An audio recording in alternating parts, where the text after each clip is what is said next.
Station ici Talentir pour un nouveau rapport de bataille pour King of War 3ème édition, opposant les morts vivants à la Ligue de Rordia sur le scénario butin à 2000 points.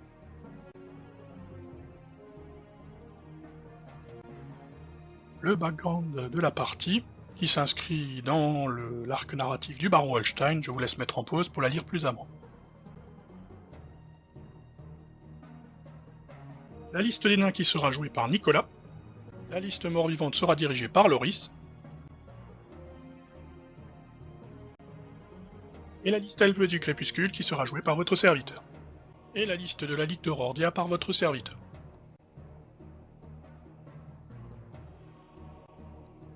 Le déploiement.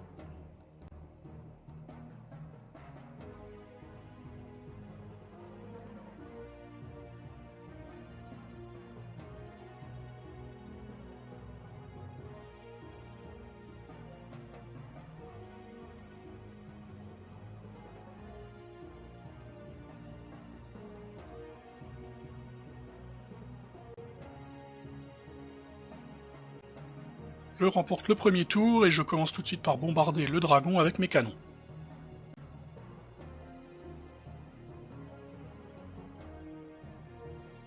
Sur ma gauche, je me rends compte que je vais avoir beaucoup de mal à gérer tout ce qu'il y a en face. Le baron et la garde d'honneur s'avancent, pas trop rapidement, en attendant d'avoir une ouverture.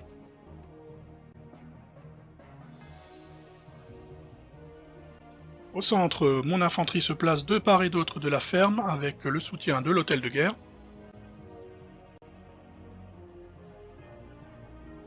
Et je déplace mes arquebusiers pour pouvoir les replacer ensuite en position favorable sur la colline.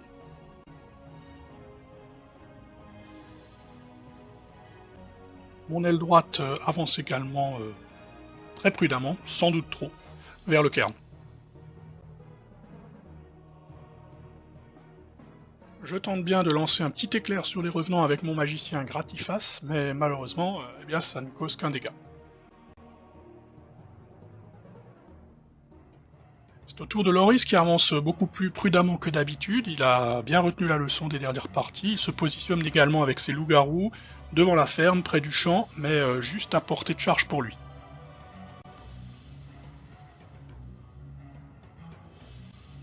Le reste de ses troupes avance aussi vite que leur lenteur le leur permet. Les vampires suivent le dragon qui se positionne sur la colline à portée de charge, mais bien évidemment je le bombarde une deuxième fois avec mes canons et cette fois-ci mon canon qui est à portée, ainsi que les éclairs de l'hôtel. On parvient à le blesser assez gravement et il est secoué.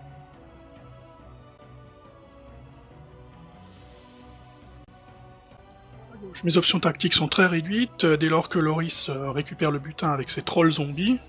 J'ai pas vraiment 36 solutions pour essayer de l'emporter sur ce côté. Je tente donc une charge avec le baron et la garde d'honneur pour détruire en un coup les trolls et ensuite se reformer face aux autres. Malheureusement, malgré 9 blessures, ces derniers tiennent. Et je me fais donc contrecharger le baron par les trolls zombies et la garde d'honneur se fait attaquer de face par les ghouls et de flanc par les momies.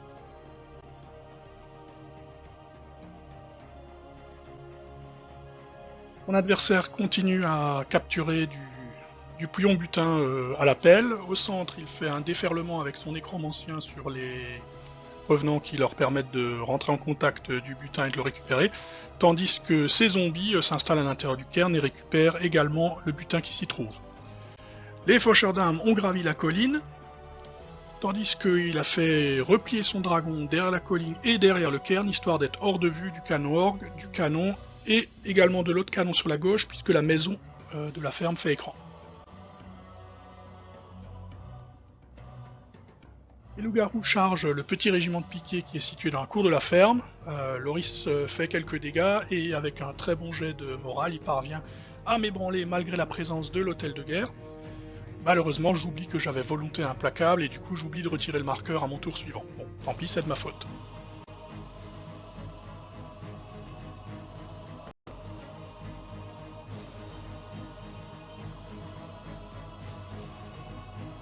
Sans surprise, les momies sont décisives et taillent mes cavaliers garde d'honneur en pièces, 17 blessures quand même, tandis que mon baron, lui, parvient à tenir tête au troll. coup mon baron se retrouve bien tout seul.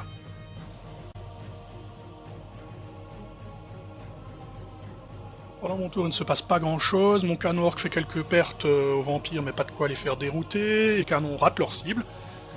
Au niveau combat, le commandant wardien, le baron Restru, contre-attaque et parvient à battre les derniers trolls zombies, ils s'emparent de leur butin et se tournent pour faire face aux momies et aux ghouls, même si j'ai peu d'espoir qu'ils s'en sortent.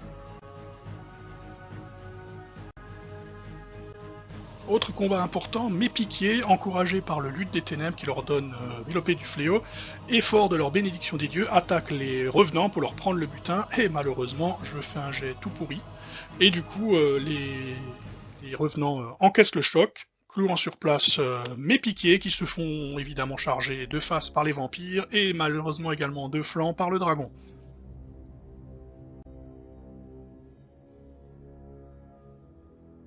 C'est donc un gros coup dur pour moi puisque je perds ma pièce centrale, massacrée par le dragon.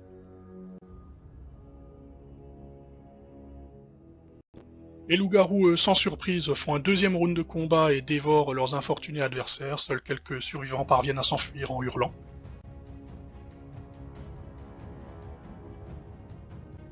Mon baron lui aussi succombe sous le nombre de ses adversaires et se fait prendre le butin par les momies.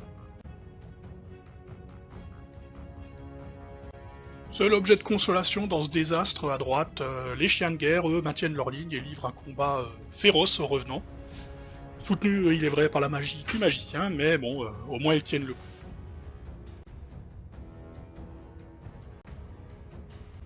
Mon canon orgue, certes gêné par le cairn, n'est cependant même pas fichu de blesser un zombie.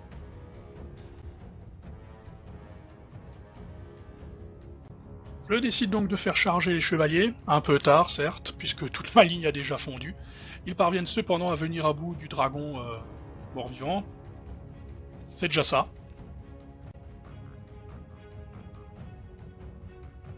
Les loups-garous de Loris se jettent évidemment sur le flanc de mon hôtel de guerre, mais bon, visiblement le prêtre qui est dessus est trop fanatique pour fuir. Loris tente une charge par déferlement avec sa légion de zombies contre le flanc de mes unités de chevaliers. Heureusement, il rate.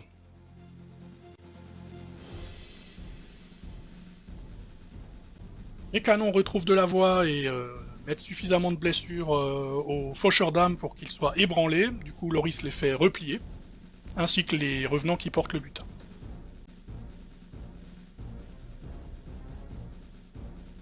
Sur la gauche, la situation empire, puisque non seulement les momies se fichent comme d'une guigne de mes tirs, puisqu'elles les régénèrent relativement bien, les ghouls, quant à elles, grâce à leur wild charge, fondent sur mes halbardiers, et font tellement de dégâts, parce que visiblement elles sont super motivées depuis le début de la partie, que mes halbardiers déroutent immédiatement.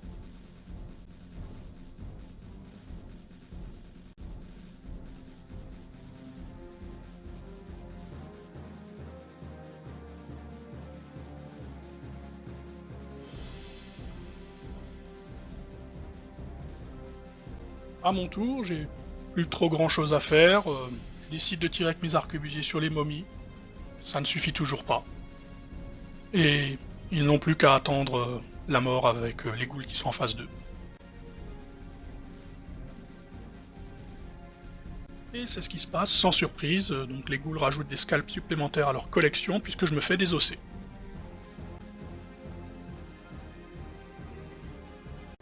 Au centre, mes chevaliers sont la dernière unité qui est encore capable de remporter un combat.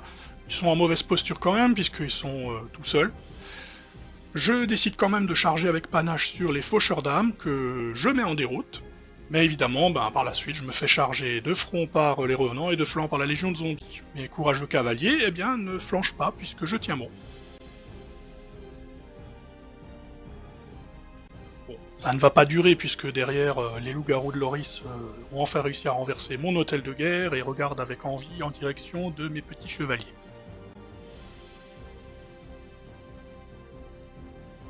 Mon canon sur la gauche n'a plus qu'un tir à vivre, donc il tire sur les momies.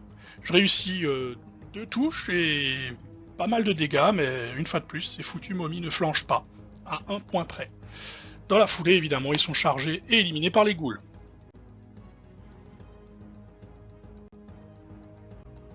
Centre, sans surprise, les loups-garous chargent le flanc de mes chevaliers.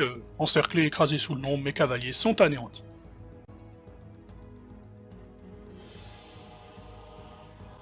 C'est donc la fin des haricots pour moi. Le dernier tour arrive, les artilleurs du canon et du canon vont donc abandonner leur poste, et seuls les chiens de guerre de Targoon, qui n'ont quand même pas réussi à défaire leurs adversaires, ont quand même survécu et parviendront donc à effectuer une retraite en bon ordre vers Corlune.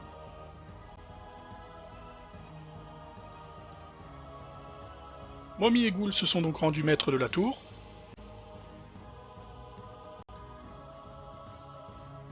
C'est donc ainsi que s'achève cette partie, c'est donc une victoire totale pour les forces mortes-vivantes, il n'y a absolument rien qui allait pour moi. Mention cependant spéciale à Loris qui a fait une très bonne liste pour le coup, il a vraiment progressé. L'armée de la Ligue de Rordia est donc écrabouillée, les morts-vivants ont récupéré l'ensemble des butins, ce qui fait donc 3-0 pour les morts-vivants, une vraie correction. Drogius, le vampire, retournera donc à son quartier général victorieux pour en informer son maître, le baron Holstein, tout en priant le major-chef Stickshaw de bien vouloir lui relever son dragon, certainement, mais nul doute qu'au vu de son triomphe, cette faveur lui sera accordée. Avec son armée détruite, la Ligue n'est donc plus en état d'accueillir la moindre possibilité d'offensive contre Holstein sur ses terres, mais néanmoins, Corlune va vivre désormais dans la peur d'une contre-attaque des morts-vivants. Voilà donc, j'espère que cette vidéo vous plaira, en tout cas bravo à Loris pour sa victoire, ma foi. Mine de rien, j'ai eu pas mal de mal à me remettre à King of War, ça faisait quand même un petit moment que j'en avais pas fait, j'ai oublié pas mal de choses, notamment les volontés implacables. En tous les cas, ça n'entache en rien le triomphe de mon adversaire, un grand bravo à lui. J'espère que cette vidéo vous aura plu, ma foi, je vous dis à la prochaine fois, et d'ici là, que les dés vous sourient.